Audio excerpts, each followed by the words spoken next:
Hi, my name is Lori and I am a transformational nutrition health coach. And I'm wondering, are you feeling fat?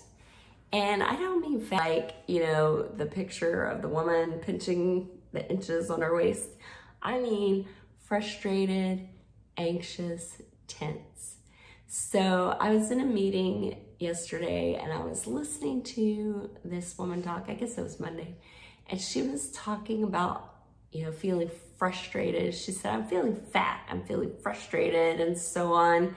And she didn't really complete the acronym, but I was thinking, is there an acronym for fat that people refer to about their feelings? And so, of course, I Googled it right away. And what I found was lots of acronyms that go with fat, but one of the ones I found was I guess created by this group that was talking about learning disabilities in kids, which is appropriate because I was a teacher for many years. And so they described it as, frustrated, anxious, and tense. And, like I said, they were referring to kids with learning disabilities, but it got me to thinking, when you are carrying extra weight or holding on to extra weight, don't you think most of the time it begins because of bad feelings that you're having, that extra tension and stress that you're feeling in your life? So there's a video on YouTube, if you care to look at it, about, it's by it's called Fat City Workshop. And that's where they talk about the learning disabilities. And it was really pretty fascinating, but,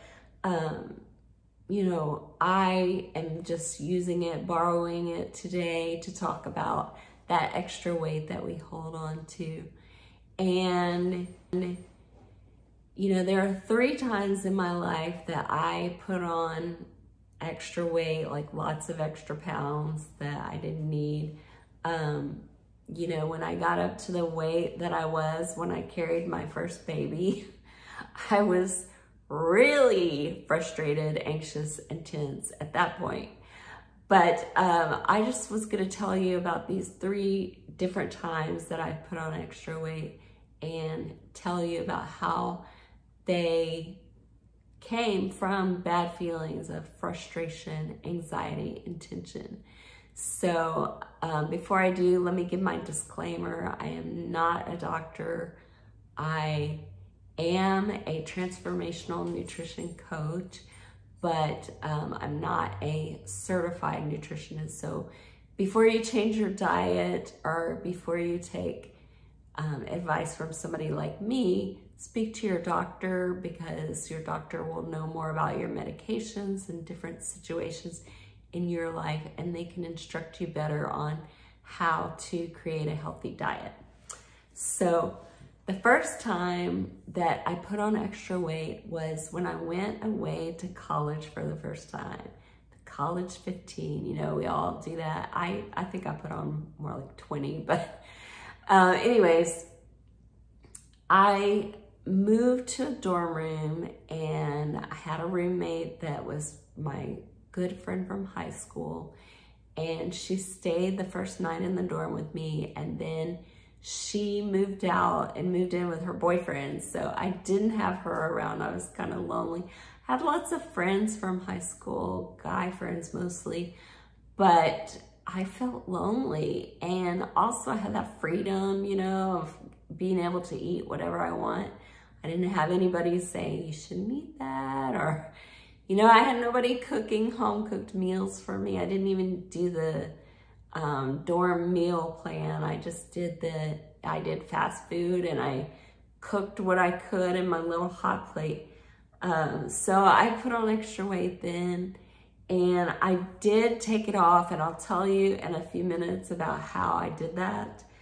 But the second time I put on weight was a really difficult time in my life. It was shortly after my mom had passed away, and I was having lots of family drama going on. I was having drama at work go on. And that's when I gained all the extra pounds that got me back up to the weight that I was when I was 9 months pregnant with my first baby. And so that caused me to feel even more frustrated, anxious, and tense. And then finally, the third time I put on weight, we had flooded, our home had flooded. We had to go through a long renovation. We had lots of contractor difficulties. And also there were things going on between, me and my ex-husband and other family members. And so it was just really high stress. And so I put on weight then as well. And I have to say I'm still struggling with that part right now. The pandemic hit. It was just, a lot of time. I know a lot of us have dealt with extra pounds during these last few years. And again, it could be related back to our mindset, to feeling difficult feelings, stress, tension, anxiety. So, I have some questions for you to ask yourself to see if possibly the extra weight that you're holding on to is caused by these difficult feelings, frustration, anxiety, tension, stress, whatever you want to call it. So listen to these questions, and then, it will give you a little bit more idea if you are holding on to weight because of bad feelings. So, did your weight begin with a stressful situation? Yes, if it's happened in the last 3 years, for sure. And then, maybe you grew up in a difficult situation. Maybe you've been through a divorce like I have. Is there a relationship in my life that is causing bad feelings? It could be a parent, a sibling, a coworker, a spouse, a child. Another question, have I been through a recent trauma where I comforted myself with food? Was using food as a coping mechanism taught in my childhood home? Did I go through trauma as a child that made me put on weight as a protection? I know a lot of kids of abuse put on extra weight as a subconscious way to protect themselves. Am I lonely or bored? Is there someone in my life that tries to control me? And, food is one of those few things that we can control ourselves. Nobody can control what we put in our mouths. We control that. Let's see if I missed anything. Or are there certain times of day where I reach for food even though I'm not hungry? So I know for me, that was a big one. Snacking at night while I was watching TV. Sometimes after work when I was teaching, I would, reach for some sugary snack to help me get rid of that stress that was, caused from dealing with little kids all day. So there might be a time in your life where you reach for certain foods that are not healthy. And one of my comfort foods is Dr. Pepper. And I know it's terrible. And here I am, a nutrition coach, health coach, and I'm reaching for a sugary soda that I know has chemicals in it that I don't want in my body. It has, corn syrup. It's probably genetically modified, but it took one of my health coach friends, Claire Ketchum, to help me figure out what this craving meant for me. Because, I kind of felt like I had an addiction to it. And what we figured out that it came back to was when I was a little girl, my mom would fix a glass of Coca-Cola each night before bed, and she would go, it would be after dinner, not really before bed, but in the time after dinner.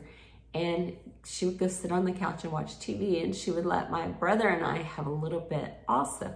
And so we would go sit next to her on the couch, and it would just be, you know, cuddly family time. And then later, when my mom passed away, she got cancer, and I turned to Dr. Pepper again. I had been drinking it, you know, off and on, but mostly if I went to a restaurant or, you know, there was some kind of special occasion. We never had Dr. Pepper in our house. So it's kind of strange that I picked Dr. Pepper, but, you know, when I look back, I could see that it was due to those kind of special times, sitting with my mom, special occasions, birthdays, holidays, whatever. And so that food signals my subconscious that you know, it's a happier time and it makes me feel comforted. I never would have dreamed that before. I just thought, you know, I'm just addicted to sugar, and something about Dr. Pepper is causing that addiction. But the funny thing is I can't drink any other soda at all because it's all either too sweet or I can't stand the taste of artificial sweeteners. But I still have that one craving that I turn to. So it's funny how the mind works. But that just goes to show, you know, that a lot of times the weight that we hold on to is because of our mindset. It goes back to feelings we have. So anyways, let me tell you the things that helped me to take off those pounds. So often it was doing something that made me happy, joining a group, getting support from other friends. In college, I joined a group, and that helped me make lots of female friends. And so I was so much happier then, and the weight just came off naturally. Then the second time that I put on weight, I got busy earning a health coaching certificate. And that helped bring purpose to my life and helped me feel better and made me excited to help others. And so I was able to take that weight off. Getting support from other therapists or coaches was another help. I mentioned my coach friend, Claire Ketchum. She has an amazing program. I will put it in the links below so that you can check it out. But she does peaceful eating method where she takes out the stress of dieting and all that yo-yo dieting and stuff. And she helps you get to the root cause of why you're reaching for some of these comfort foods. So I'll link her below. Spend time with people that you care about. That was another big one for me. Making the time for friends and family. That was huge. Exercising outdoors. There's something about just being in the fresh air that helps to renew your spirit and makes you just feel so much better. Practice lots of self-care. What I did was I devoted time each day. I still do. Devote time each day for just me. And what I do is I have a morning routine, and I wake up before everybody else in the house, and I use that time on prayer, meditation. I do yoga. I read inspirational books. Sometimes I journal. Journaling is another big one. And journaling can be, there's different types. I have some journals where, you know, I like to write and keep them and keep a record of how I was feeling at certain times throughout my life. And then there's certain journals where you want to destroy your writing afterwards. That helps you get out those negative emotions that you're feeling that don't necessarily feel safe to tell anybody else. You can write them out, destroy your writing afterwards by ripping it to shreds, or you could burn it if you want. I usually just rip mine into tiny pieces.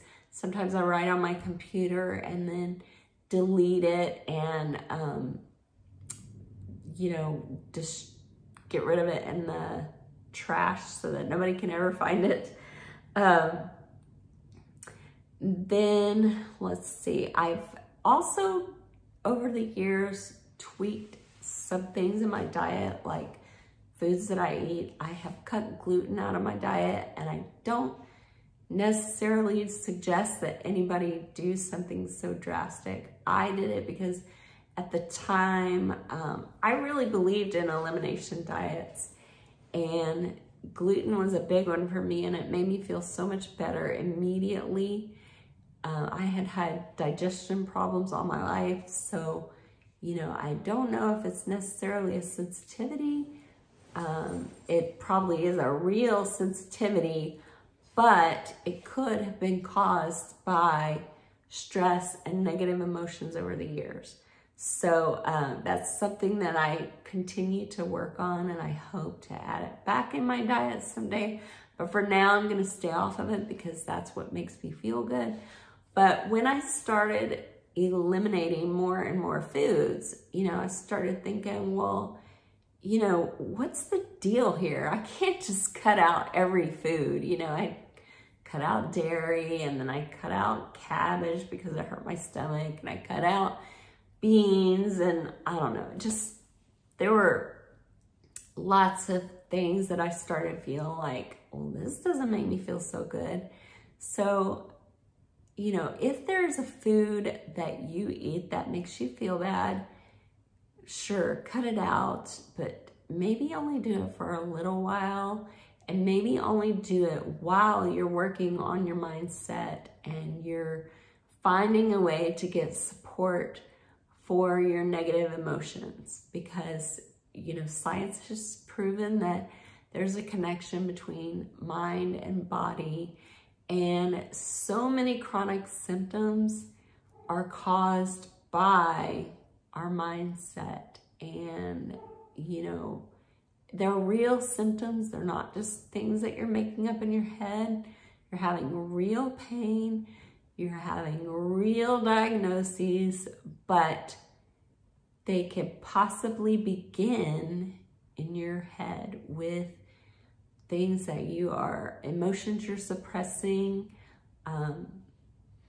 you know, trauma from the past, abuse from the past, whatever. So get support for those things. Do some of those things that I mentioned.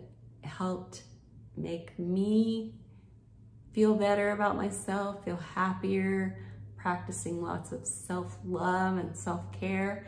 If you need support in that area, that's what I do. I help mostly women that are struggling with stressful relationships in their life. They're struggling with setting boundaries with others, and they're having trouble finding time for self-care. They put everybody else first. So if that sounds like you, and if you would like some extra support there, I'll put the links below to my website. I have lots of free resources. I have some programs that you can join. I have one-on-one coaching, and I have a group program that will be coming up soon. So I'd love to help you out. Let me walk alongside you and be that support for you. Thanks so much for joining me today, and I hope to see you soon on my channel or in my groups. Bye.